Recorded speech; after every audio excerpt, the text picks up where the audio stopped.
Multi-award winning, internationally recognized, digitally accessible across the globe. Changana, by our guest, who joins us in studio, Assa Matusse, known in Mozambique as the girl from next door or the neighborhood.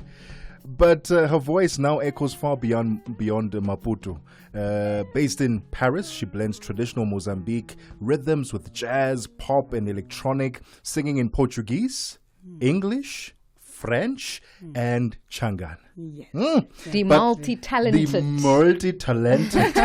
But Assa is more than a musician. She's a powerful advocate for girls and teens in underserved communities as well, using a platform to call for safer spaces and better education. Her music, like her mission, is rooted in identity, memory, and hope. Good afternoon and welcome to you, Assa Matusse! Hi, hello, hello. How are you doing? It's such a pleasure to be here with you guys. Thank you so much. Thank you so much for having me. It's such I want to say hi to everyone that is listening to Yeah. us.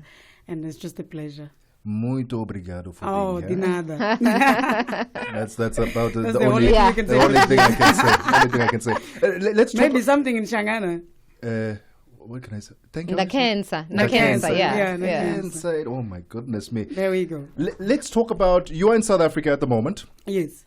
What are you doing here? Because I know you're not concerting and performing in South Africa. No, so I'm what are you not. doing here at the moment? I'm actually here for a project. Okay, I'm together with Fifth Season, the label, and also Universal to do some songs that we actually started on the camp in Rwanda, and now we're just gonna finish. And actually, the project it just got bigger.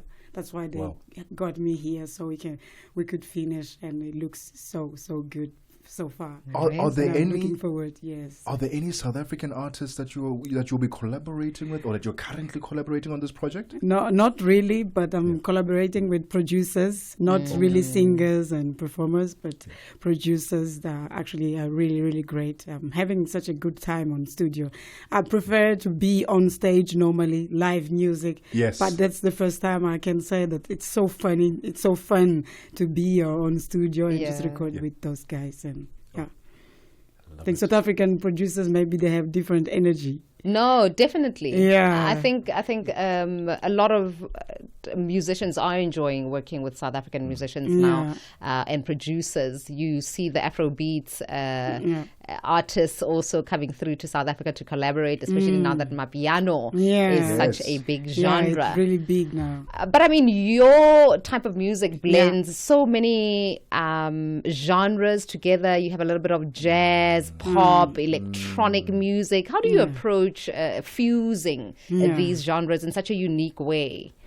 I mean, it's just, I have all of these rhythms and type of music inside of me, and I always wonder, like, how can I actually put it together and be able to have one song that people can listen and be like, okay, what is this song? Because I'm listening to some jazz, I'm listening to like Afro, like very deep. I'm also listening to electronics.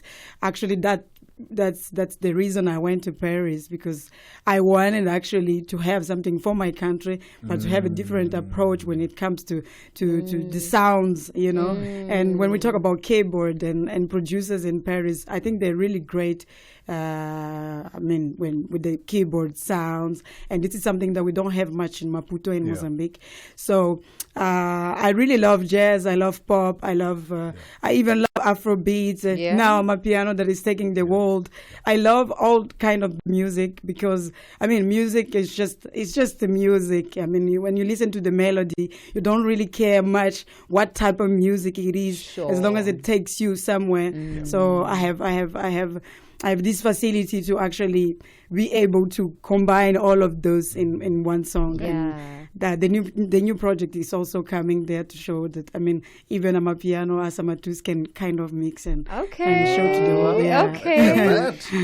You don't only just do it with your with the genres, right? Language is a big thing for you as well. Yes, languages.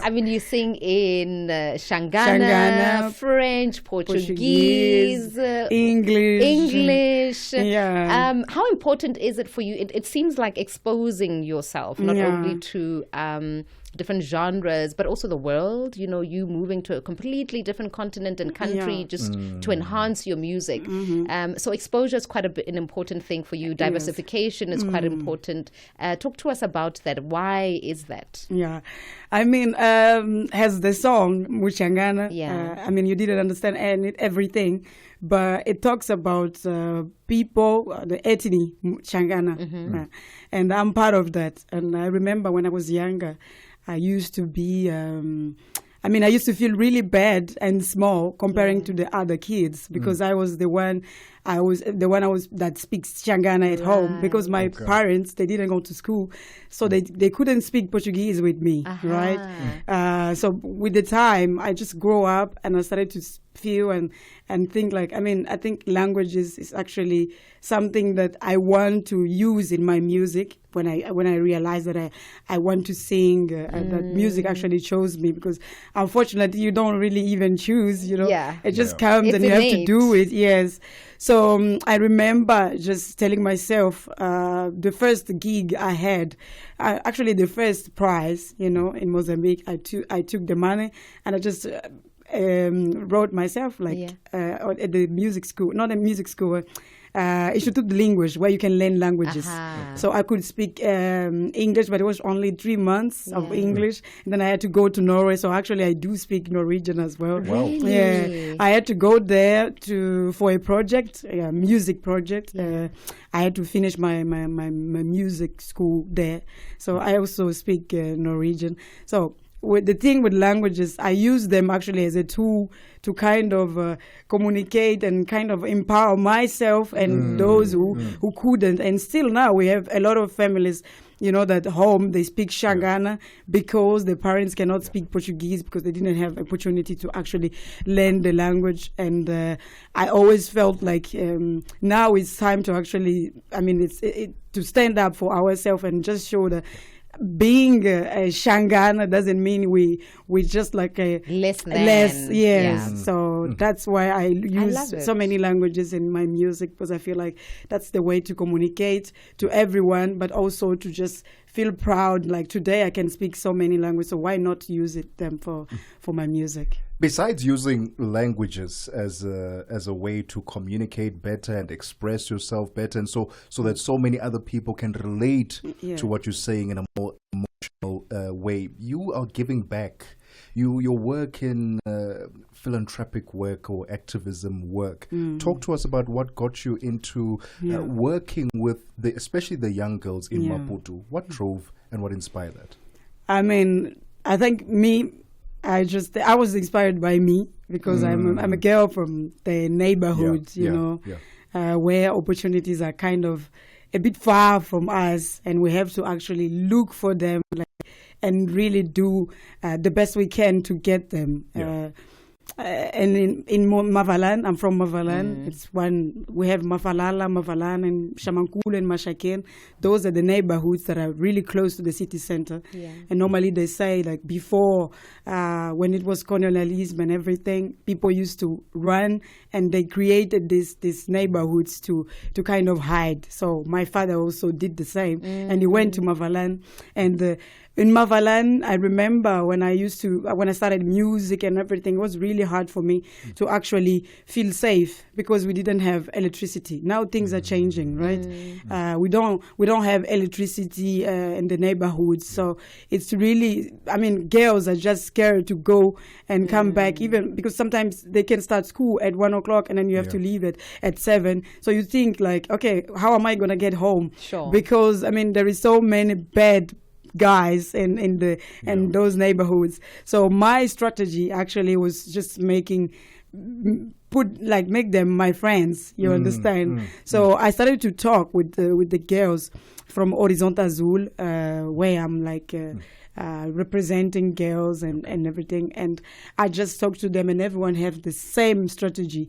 We talk to those who are dangerous to us, so that they can protect us when we come from school, when we come from activities that needs us to go farther than, because there is nothing in Mavalan and Mashakeng and Ida and Shamankul. So yeah, that's what drove me, because it's me. I see myself in those girls. I mean, now I live in Paris, but I see myself and I'm just like, okay, now I live in Paris. Things are different for you, for me, but largely but the yeah, same. but still, I mean, my family still live there. So I mean, when I go to visit her, now that I'm an artist and people kind of know me. Yeah. I'm always afraid, like, okay, people are gonna come at night, just like, okay, let's just go because she's there. So I don't even stay there when I'm here, when I'm in Maputo. Wow. I can say if I'm there, I have to really hide because I'm just But I think actually now they're kind of proud. I have seen them just